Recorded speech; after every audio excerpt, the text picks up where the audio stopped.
Yes, so I did study at Sheffield Hallam. I did biomedical science, graduated in 2021. I also did my uh, placement year within that, so it was kind of a 3-year degree with a placement year in the middle, and that was at Public Health England, where I did my IBMS portfolio. And now I'm on the STP doing the genomics specialism at Great Ormond Street Hospital in London. And as part of the STP, I'm doing a master's in genomics clinical science, which is taught at Manchester University.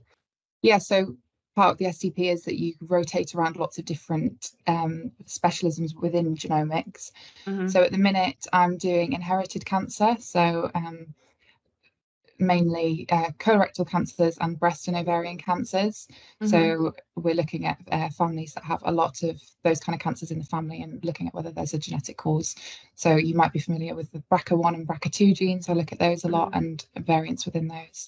And then offering or recommending treatment that some cancers might be sensitive to based on the genetic findings. And then testing patients' relatives to see if they might be at risk, and then we can offer kind of increased screening, surveillance, and lifestyle changes as the result of the genetic test. You get to rotate around lots of different areas within lots of different specialisms and get a breadth of knowledge, which I think is so useful, because a lot of clinical scientists that kind of qualified a while ago before the STP was a thing tend to have a very specific knowledge on a specific area and not so much a breadth of knowledge. So it's quite useful to be able to learn about lots of different areas. How did you initially kind of choose that specialism? Was it something you were interested in from uni and it developed from there? How did you kind of come to that decision? Because a lot of students that I sometimes see do struggle and think, oh, I really like this and this, which that kind of just challenge of choosing. Yeah, I think it is difficult because there's so many different options in science and specialisms within specialisms, and it's difficult to kind of pinpoint.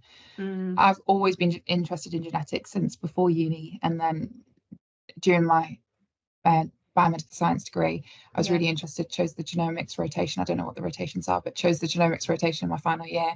And then in my placement year, which I did at Public Health England, I was in the microbiology genetics labs and really found kind of the technology and the actual science behind it really interesting.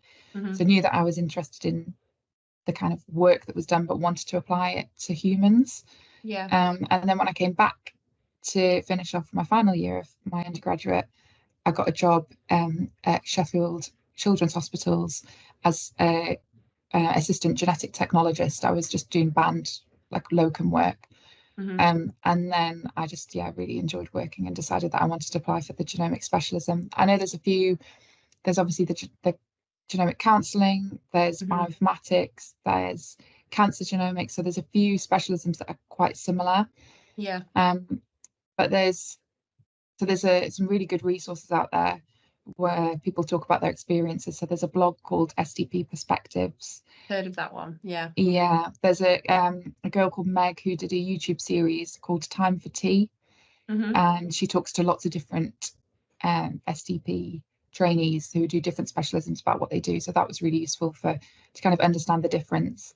And then I had a look at the curriculums as well on the National School of Healthcare Science website. And I saw that cancer genomics was actually covered in the genomics STP. Right, okay. So although it's not as in depth, I kind of thought that would cover what I wanted it to cover. I could get a breadth of knowledge across lots of different things without kind of pigeonholing myself into cancer genomics too early. Yeah, it sounds like you did a lot of research into kind of arriving at that decision. Yeah, definitely. And then the genomic counselling, I also thought would be really interesting, but I didn't have the care experience. I looked at my experience and realised that it was quite technical.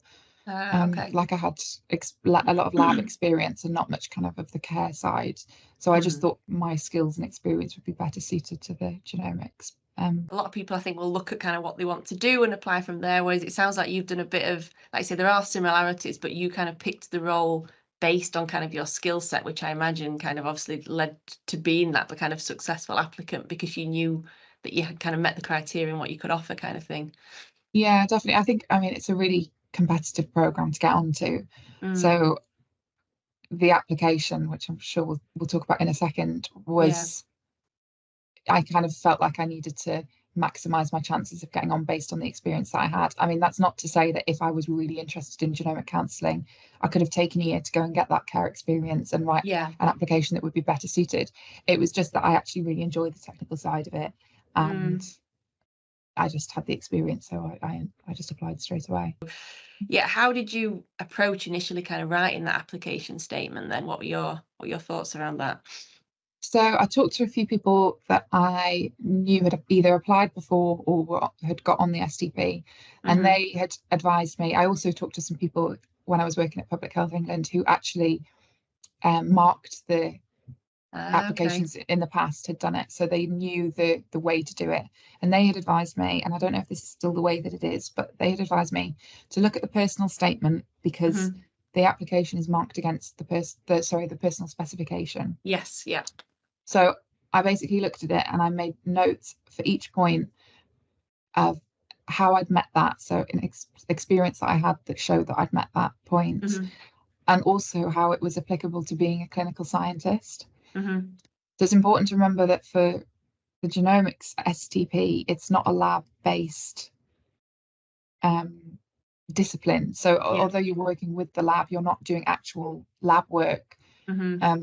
You're analysing data, you're writing reports, you're checking that patients meet the eligibility criteria for the test that the doctors recommended. And then you're writing reports. So, for example, when I was doing my undergraduate, I volunteered with Anthony Nolan, which is the actually I can't remember what it was called. It wasn't called Anthony Nolan, but it was a student branch of Anthony Nolan. And they had a group at SHU. I'm not sure if that's still running again, but that was really great experience. It's still running. Yeah, it was really great group and really great experience, and had a lot of fun. But when I was writing my application, it was really useful. So, for example, I told them about what I did at Anthony Nolan, and I explained that I used it as an example for explaining analytical and scientific and clinical concepts to people.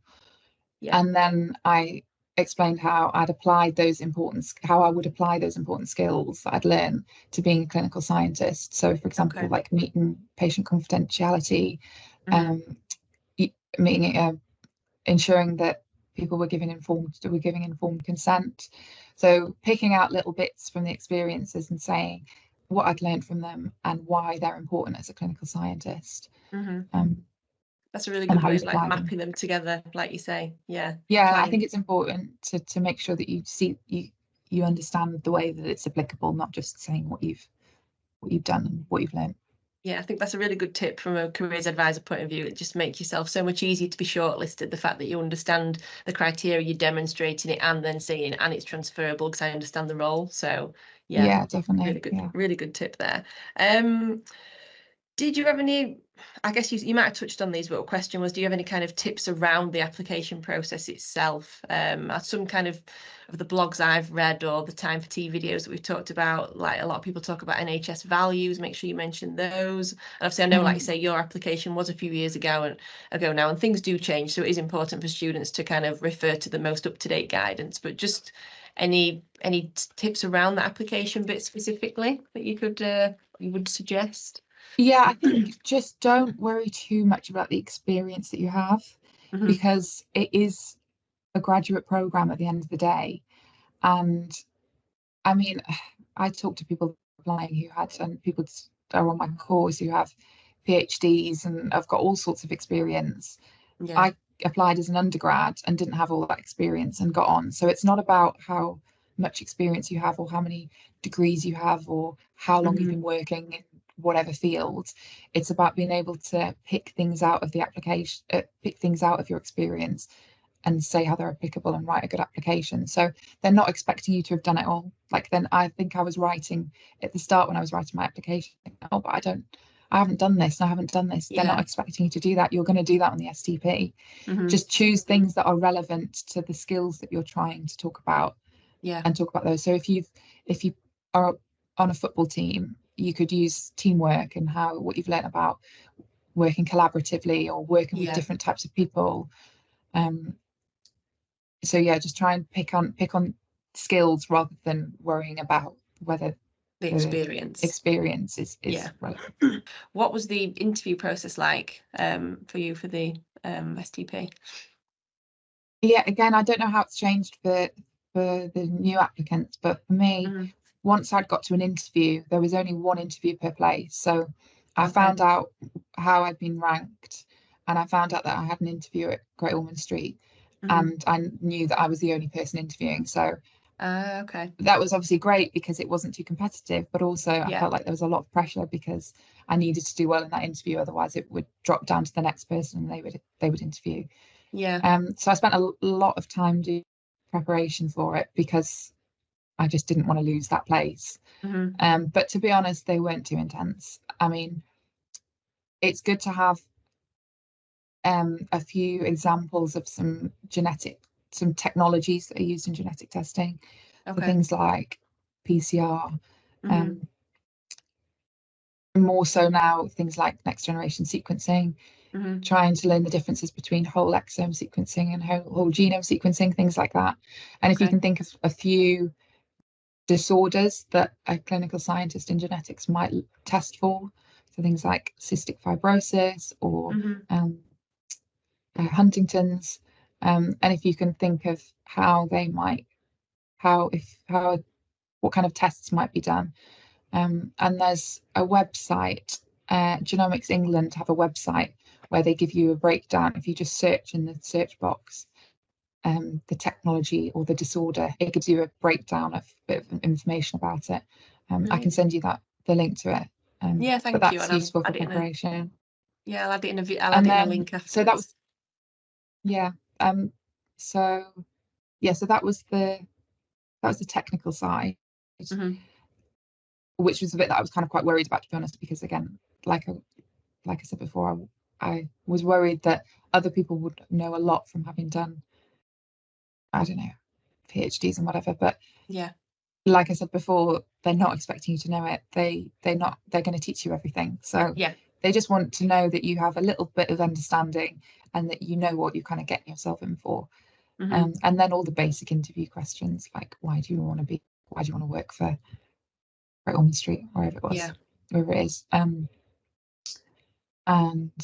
But I really didn't find it too intense at all, to be honest. The people who interviewed me were really friendly. They want you to get on. They want you to, they want the best from you, don't they, in that situation? So definitely. And we did touch on this over email, but what advice would you give to any students that were unsuccessful, in terms of they really wanted to get in, they didn't? Obviously, I know that wasn't your situation, but obviously they probably want to try again next year.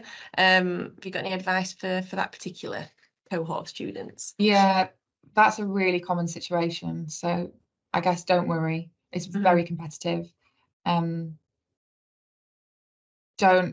let it kind of dishearten you. Most people who are on the STP failed the first time they did it, or even failed the second or the third. It very often takes a few attempts. If it's something that you really want to do, then definitely apply next year. And I would say look over your application. If it was me, I'd have my application open in one window and the personal specification in another window, and I would just be going through. And I think I remember someone told me this, I don't know if this is still true, but they marked each point out of 3 for how well you met it. So I'd probably be going through and trying to do that myself, trying to mark each point on this personal specification out of 3. How have I done it really well? Have I just kind of mentioned it? And then picking out the points that are a bit weaker, and then either think, do I have experience that meets those points that I just haven't mentioned, or haven't skills that I haven't picked out? Or do I need to go and get some experience to kind of give that a bit of a boost? And I mean, when I was in my final year, I had a couple of part-time jobs at different times, just doing like bank work with Sheffield Teaching Hospitals and Sheffield Children's Hospitals. And it's really, really easy to get it was when I was there, a lab job, just like a band 4, band 3, band 4 lab job, where you'll get experience working in an NHS lab that will be applicable to applying to the STP. There's that you'll be able to apply. I mean, I'd say most points on the personal spec you could probably cover from having a band 3, band 4 job in an NHS lab. So yeah, that would be really useful. And also when I was working at Sheffield teaching hospitals, so the STP have a direct entry route as well as a in-service route as well as a direct entry route. Yeah. Mm-hmm. So the in-service route is if you're working in the NHS, they might kind of sponsor you to train and do the STP directly rather than you have to go through the whole application process. And actually, when I was working at Sheffield teaching hospitals, they offered to try and arrange me an in-service route. Oh, wow. Although I was working in a microbiology lab, so it would have been microbiology, which I knew I didn't want to do. I wanted to do the genetics one. Yeah. But, working... But the offer was there. Working in a lab, and putting yourself out there and offering to take on, if you can, to take on work, if opportunities come about, to take on different opportunities, and making sure you're talking to the right people, being friendly and approachable, and can get you a long way. Yeah, there's some really, really good tips there. Like I say, acting as the recruiter, looking at the person's spec, but then also the bit about getting in with the NHS early, not only for the experience, but also for the potential in-service route. So, yeah, there are some really useful tips. Thank you for those ones. And different departments will have like a training officer as well. So if you're working you get a job in an NHS lab in the meantime, find out who the training officer is in that lab, because they'll be a fountain of knowledge about STP applications, because it will be them that's doing the interviews and maybe marking some applications. So they'd be a really good person to speak to. Well, lots of all these inside knowledge and tips that I'm sure students have found really useful. I guess I was going to end the kind of thinking about the application stage now and kind of just think a bit more about you and the program that you're doing. So if you can remember this far back, I was going to ask, what would your first week look like? And then I was going to lean on to kind of now, what is it like, the balance of studying, working, etc. So my first week feels like a long time ago now, but it was lots of introductions, lots of mandatory training, which is quite boring but has to be done. But just kind of like meeting people, sitting down with my training officer, who kind of is my manager and manages my course for me. Just talking about how the course would be structured. So I get one study day a week, when I would be going to uni, how that would, how my time would be balanced, and introducing me to various people who would be helping me with my training. But the first week was, it was really exciting. I mean, it felt like I did have a bit of imposter syndrome, and I think this is quite a common thing for people who get on the STP. Is that it does feel a bit like you shouldn't be there, but you do. If you get on, you do. Yeah, you're there and welcomed with open arms. So what's it like with the whole kind of balancing then the studying bit, studying, working? Like I said, you mentioned kind of you've got one day a week. Is that kind of consistent throughout the programs that change? Yeah, so obviously I'm doing a master's part-time over the 3 years, which is taught at Manchester, or taught from Manchester. And then I do my workplace learning, which is majority of my work is the workplace learning. So the kind of training and the practicing, and someone showing you how to do something and then you do it, whatever. So I get one study day a week on a Friday, so that's my time where I have to do my uni work or write up competencies. So part of the work-based training is that you have to write up competencies to show what you've learned, with examples of cases that you've done. So I get my one day a week to do that, and often, to be honest, there will be times in the week where I'll get a bit of free time as well to do a little bit of work here and there. And then I also occasionally, although this isn't kind of a mandatory part of the course, get consolidation week. So sometimes if there's a bit of a gap between one rotation and the next rotation, my manager will just let me have that to just write up things that need written up, do a bit of uni work here and there. And then the university teaching is done, it's about 2 weeks, 3 weeks a year, and it's taught from Manchester. So I'll go up for, it's not kind of 3 weeks solid, it's kind of 1 week and then another week and then another week. Kind of scattered around throughout the year. So I'll go up to Manchester and I'll stay in a hotel, and all the STPs from all over England and Wales, I think, that are Oh, wow. On the Good same course, networking. probably there as well. Yeah, exactly. And Yeah. it's nice to just meet everyone and chat. And the uni's quite intense. It's 9 to 5. Right. So it's quite, and it's quite, it sometimes can be quite intense, like quite detailed science to learn. But yeah, it's really interesting and nice to talk to others. Paid for, so all my trains, accommodation, food is all paid for. So Yeah. that's not something that you need to worry about. And all the stuff that you're taught at uni is all really relevant. So it's all that you're only really taught stuff that is relevant to that complements the work-based training that you're doing. And often there's kind of crossover. So I've got a piece of coursework at the minute, and it is just to present a case that I've had, a cancer case that I've had. So Okay. it's all really, really relevant. And the people that are doing the teaching a lot of the time are people who work in the NHS and clinical scientists. So they're people who are doing our job, who are teaching us the kind of theory behind what we're doing. So what are you enjoying most about the programme and being involved? I think just the variety. So getting to move around different departments, meet different people, learn. I'm kind of getting to do so many different sides of genetics and using my brain in so many different ways. I think genetics is a lot more varied than I originally thought it was, but I'm really enjoying that because it means that within this specialism, I'm finding specific parts of it that I am good at and that I enjoy. Yeah. But there's a whole range of things that I could go and do because the STP lets you learn so many different areas. I also really enjoyed my dissertation project. So as part of your master's, you do a dissertation project. So that's kind of done obviously in collaboration with your lab that you're working in. So for mine, there was a new test to be added for a specific gene. And it had been added to the test directory. So it means that that it needs to be offered in England. So Great Ormond Street were offering it and Manchester were offering it. And as part of my project, I kind of set up the testing for that. So I did all the validation, which was really exciting because it meant that I kind of got to take ownership of something, which I really enjoyed. I feel like I'd done a lot of training and a lot of learning in different areas, but it was nice to kind of do something that I was kind of leading on take it ownership of it. And it was a bit nerve-wracking at the start because I kind of didn't really know what I was doing for a little while, or didn't feel confident in what I was doing.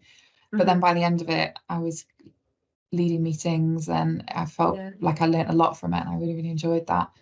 Wow, that's a really great opportunity. Like I say, I suppose by the end of where you've gone and all the knowledge that you've gained, you are becoming, you are the expert in that area. So it's really great that you get to take the ownership and leadership. Yeah.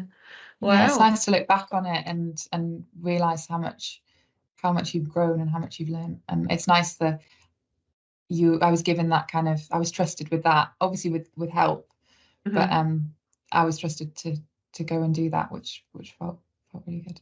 What's been the hardest thing about the programme or the role? I think, to be honest, just adjusting to the workload. It is a high workload. I'm sure anyone who is on the STP or has done the STP will tell you. Yeah. It's a lot of, you really need to learn how to manage your time and organize your work and prioritize. And I think I found that really difficult in the first year, but I think, to be honest, a lot of that was just understanding what was expected of me. So when we complete competencies, write up competencies as part of our work-based training to show what we've learned. And I think actually once I'd done a few, I started to understand what was expected of me, and that I didn't actually need to write pages and pages and pages, just 1 or 2 pages is enough. And I think that helped me be able to manage my time a little bit more because I knew how much time certain pieces of work would take. And just little things that I've kind of learned. So as I mentioned, we get 1 study day a week. I take mine on a Friday. And at the end of the Friday, when I've finished working, I'll write myself up a little plan for what I'm going to do the following Friday, because I can find that quite difficult to log off on a Friday, and then wait a whole week to log back in and do it again, lose track of where I am. Yeah. So just little things like that have helped. But to be honest with you, there's no issue that I've had that hasn't been manageable and that hasn't been helped by the people that I work with and my training officer. And if I've ever gone to my training officer and said, help, I feel really behind, I have all this to do, I've got an exam then, they will just do everything they can to try and help you. And I was given a week just to work on my dissertation write-up when I needed it, and they're really helpful. I always make sure that I tell them when I have my uni deadlines so that they can help, give me extra study time if I need. Yeah, like I say, evidence of open communication there, isn't it? Like them knowing where you're at and then kind of supporting you throughout the program. Yeah, definitely. Great. I guess so finally then, looking forward to the future and the end, which is obviously kind of in sight now. What kind of are you hoping to do at the end of the program? What's your next steps? So I've recently had an interview for a Band 7 clinical scientist role at Great Ormond Street Hospital, and I was offered the job. So as of congratulations. September, thank you. So as of September, I will be working as a clinical scientist in the specialist team at Great Ormond Street Hospital. So the specialist team is basically genetic testing that's only offered at GOSH at Great Ormond Street. So it's I think there's a few eye tests, skin, hearing loss, metabolic. So there's a few different things, and I'm not quite sure which specialism within the specialist team I'll be under, but I'm really happy to be staying there. Great Ormond Street is like my base lab, and then I rotate around a few different departments within Great Ormond Street, but also within I go to other hospitals for specific training that Great Ormond Street can't offer me. So when I'm doing my cancer genetics, my somatic cancer, I'll go to specific cancer laboratories for that. So there's a lot of inherited cancer that gets done at Great Ormond Street, but the somatic stuff is done mainly at other laboratories. So I'll go to Royal Marsden, Barts, Hammersmith, I think. You go into some amazing places, Yeah. How do you find it? You glad you went into it? Are you enjoying it? Yeah, oh my God, yes. So glad. I've honestly learned so much. It's actually scary.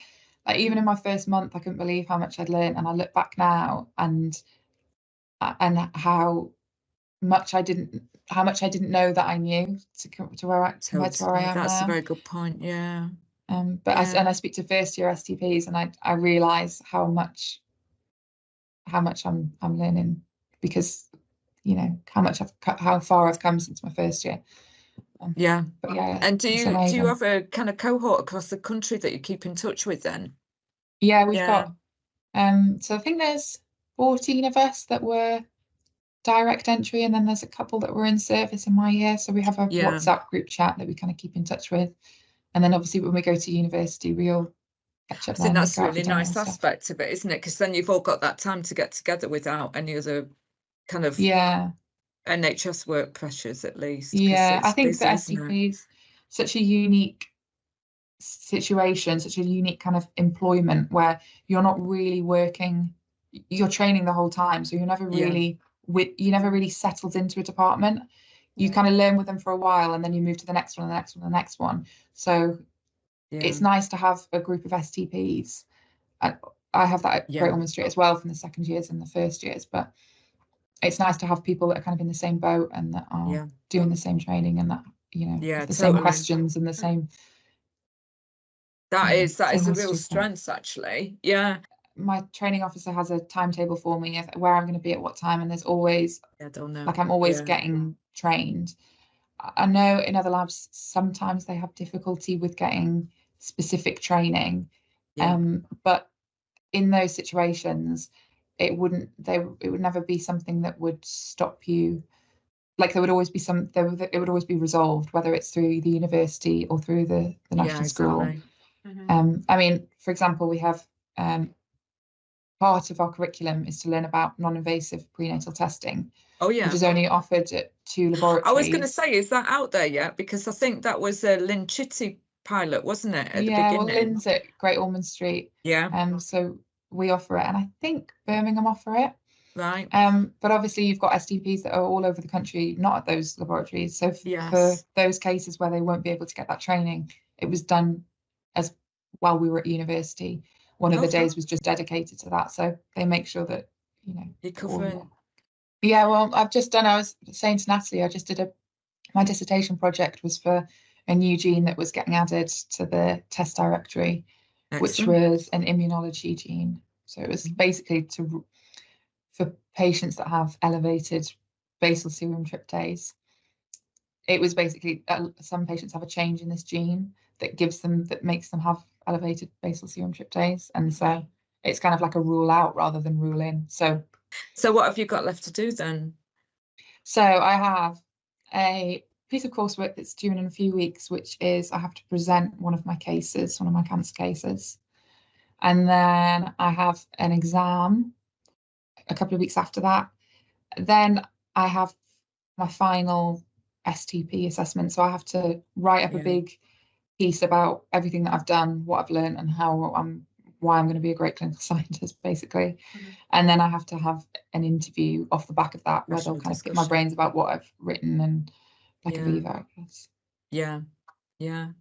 I'm sure this might have been a practice fit, you never know, but I mean, I'm sure you'll do extremely well. But yeah, as you can tell when we get onto genetics, I do love it, and I think it's the future. So I think you're in the right place, especially at Great Ormond Street. Well done. Yeah, it's really nice to see you.